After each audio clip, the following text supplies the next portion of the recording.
Hey, my name's Ian. I'm a technology coach in the elementary school, and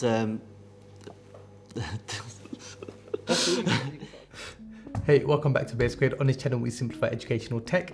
In today's video, I'm going to show you how the use of technology has allowed students to adapt in grade 5 to showcase a project, an exhibition in response to the pandemic. Basically, this unit of inquiry was done through an exhibition, a gallery walk, where actually it wasn't even a gallery walk, it was where parents, the wider audience or a wider community would get involved in purchasing items from sort of a marketplace. And so now Ian is a technology coach. He's helped teachers really develop this, and he's just helped teachers to develop part of the technology adaptation to making this an online platform. So we're going to see an example where students are creating online websites using Google Sites, and then using a platform like Padlet to share that with the wider community, and also where they've created funnels, sales funnels, where people can purchase items. So over to Ian.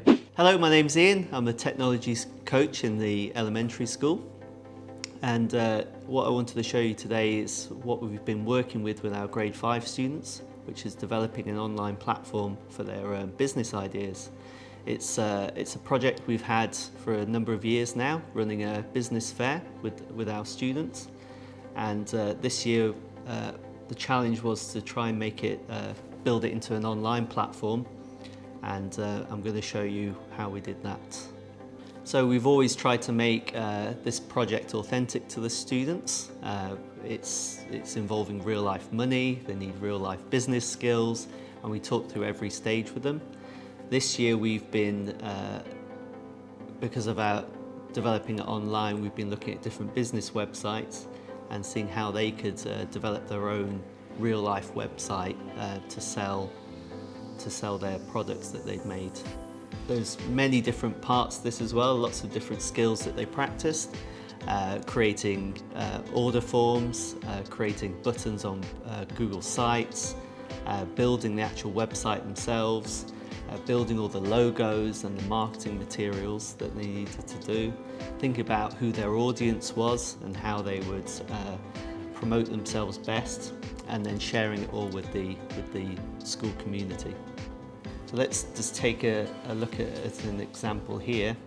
You can see we shared it all on a Padlet as like an online marketplace. And then if you click on, you can see this example here, Book World.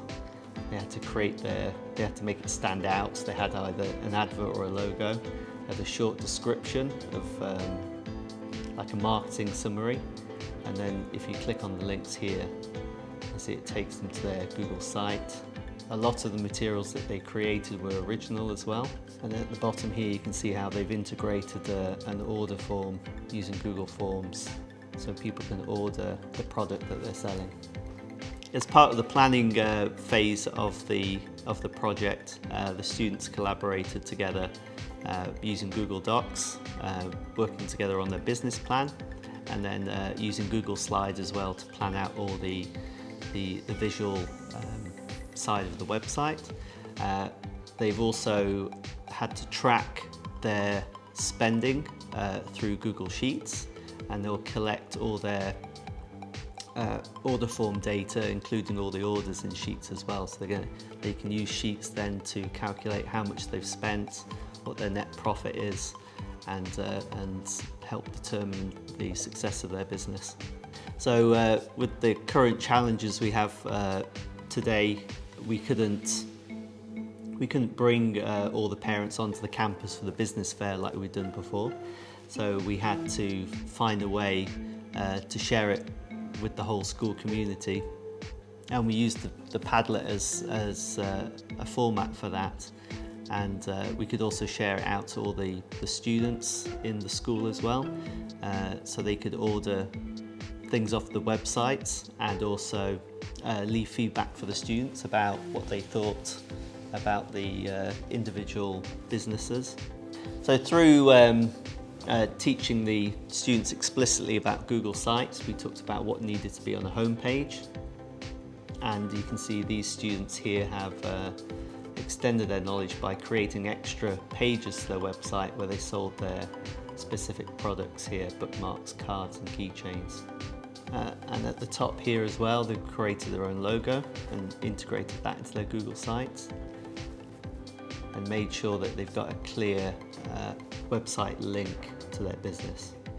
So my 3 steps to developing a successful inquiry-based project using technology. Number 1, identify the problem and develop a business plan using Google Docs. Number 2, develop their business platform using Google Sites. And number 3, collect marketing data and other feedback using Google Forms. I hope you enjoyed this tutorial, and as always, I'll catch you in the next one.